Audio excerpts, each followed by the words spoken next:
Na mtazamaji, polisi eneo la Umoja kaunti ya Nairobi wamenasa bangi ya thamani ya shilingi milioni 8.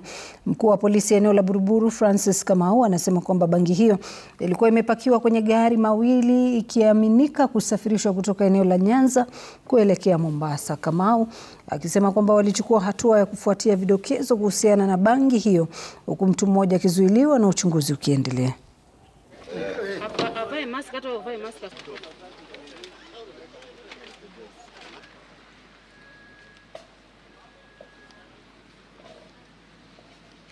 Kwa saizi tumehesabu magunia na kando na gunia ni 6.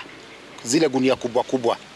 Na kando na hizo gunia kuna zile pieces kando kama hizi zenye nimeshika hapa. Mingi sana ambayo alikuwa anachukua kubadilisha. City value ya hii kitu yote tunaona ni kama estimate ya 8.5 million. Hii mihadarati imeumiza watoto wetu. Wengi wamewacha mashule kwa sababu ya mihadarati. Wazee wamewacha maboma zao kwa sababu ya mihadarati. Watu wengine wamewacha makazi kwa sababu ya mihadarati. Kwa hivyo ni tahadhari napeana kuwa wale wanauza hivi vitu hawana bahati. Tutasukumana nao kabisa. Suspect ambaye tuko na mmoja, lakini tuko na matumaini kuna wengine.